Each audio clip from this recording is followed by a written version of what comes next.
Is he on the line, Congressman Ron Paul? I am. I'm sorry I'm a little late. Oh, well, we're happy to talk to you whenever you can speak. If you were to be President, Paul, and let me ask you, probably the question on most people's minds right now is, how would President Paul create jobs? Well, you know, the president doesn't really create jobs. The community has to create jobs. Business people create jobs. If the government creates a job, it usually steals money from people who might more productively spend their money. The president and the government has a lot of responsibility to create an environment where businesses can create jobs. And what we've done over 40 years is we've destroyed that environment. We've destroyed it with our monetary system, our tax system, our regulatory system, the wasted money and the debts that we've run up, with the spending overseas. So that all has to change. But this idea that government can wave a wand and create jobs, they in some ways can, but if they do, it's a bureaucratic job, and it's a distraction. It usually does harm because it stole money from people who might have spent this money more productively. Our problem today is we've destroyed the confidence in the economy and the environment, and therefore business people are very, very skittish, and investors are skittish. But it took 40 years for them to do that, so we have to think about a revamping of this whole environment that businesses require to go out and take the risk necessary to create jobs. Congressman Ron Paul, we just talked to Larry Kudlow, and he said that he does not agree with you about ending the Fed, but he said he likes your idea of linking the dollar to gold. Yes. No, Larry's a good friend, and we have our little disagreements, and he places a little more emphasis on the Fed. And I guess he would like to see them to act more responsibly and be restrained by gold. And it is true, if you could do that, it's fine. But for the most part, central banks are never restrained. They eventually, break the rules and go and accommodate special interests. So that is the difference. But he and I agree that if we had, restraints placed on the Fed, that they just can't monetize debt and print money endlessly and keep interest rates too low, too long, the gold would modify that. The big question is would they listen to it? They didn't listen to it. We had a modified gold standard between 1945 and 71, and it helped to a degree, but it finally broke down because there was always abuse. But that's we're dealing with human nature there and politicians. So politicians hate gold because they can't spend money endlessly. And when the economy's on the boom part of the cycle, everybody seems to be happy. When the housing boom was going on and everybody's house was going up in value and they could borrow against it, they thought it was perpetual prosperity. But a gold standard would prevent that. It prevents the bubbles, and I think he and I understand that, very much in the same way. You and one other Texan are the only two presidential candidates for the GOP that are surging in the polls, you and Rick Perry. What do you think of him as a candidate? Well, I think he's very formidable because, he's a governor of a big state, and Texas has had, a pretty good economy compared to others. Of course, we've had a good environment here. I was talking a minute ago about the environment, but Texas has had a healthy environment for many, many years. No income tax, no corporate tax, and we're fortunate enough to have oil, and for that reason, and a right to work law. So I think, I think Texas has an advantage in that way regard. But I think I am talking about things much broader than that concept alone, because I'm talking about the foreign policy, I'm talking about monetary policy, I'm talking about personal liberties and the Patriot Act and so many other things that the other candidates are not talking about. Can we clarify under what circumstances Ron Paul would be willing to commit U.S. troops to combat? Oh, and was our initial incursion into Afghanistan one of those cases? Yes, I think security would have to be threatened, and you have to have proper authority.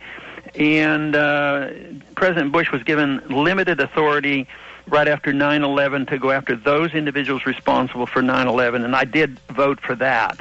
I immediately realized that that authority would be used, to a greater extent than it should have, and of course it went into nation building and invading a country and overthrowing a country, and they sort of lost track of even the Al Qaeda and Bin Laden. That's why it took so long.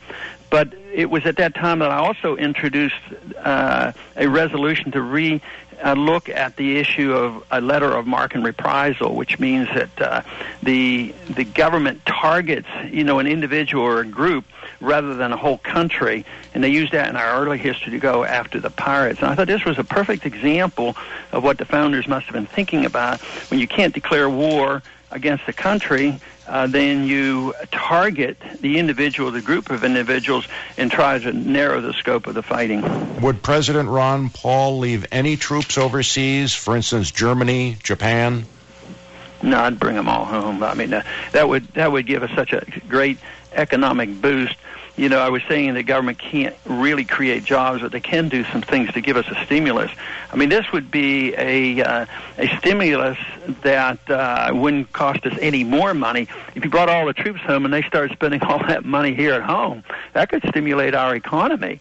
But right now, it stimulates the economies of Germany and Japan and South Korea because they don't have to pay for a national defense and they have their welfare system to finance. So indirectly, we're helping them on their entitlement system. At the same time, ours are going bankrupt. Speaking of national defense, the Pentagon just released their report about China's military buildup. Does that worry you, and what should the U.S. do?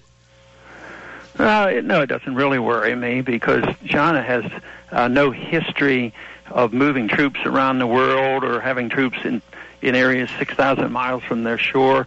They're acting more like we used to. They've been selling us a lot. They have a lot of our dollars, and they're investing them. While we're over there dying to spread democracy in Afghanistan, the Chinese are actually investing in oil and buying up natural resources. So, but compare the number-wise, we're still so far ahead of the whole world. We spend more money on our military operation than all the other countries put together. So because they're increasing a little bit more, I don't think it's that unusual. But we have ships, and vessels all around the world, not too far from China. We're in the Black Sea, putting missiles along the Russian borders. I don't see how that helps us at all. I just think that there's some people that would like to stir up the Cold War again.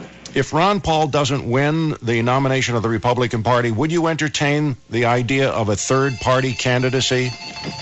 Not likely. The odds aren't good for third parties. We go over and pretend that we're going to spread our goodness and our democracy, but the democratic process here isn't all that great, because if one comes to the conclusion that the Republican and Democrats' policies aren't all that different, there's really not much chance of somebody cutting into that, because it's very hard to get on ballots and credibility remains very low. Media will not give you don't get into debates, so they sort of shut you out pretty easily if you're in the third party.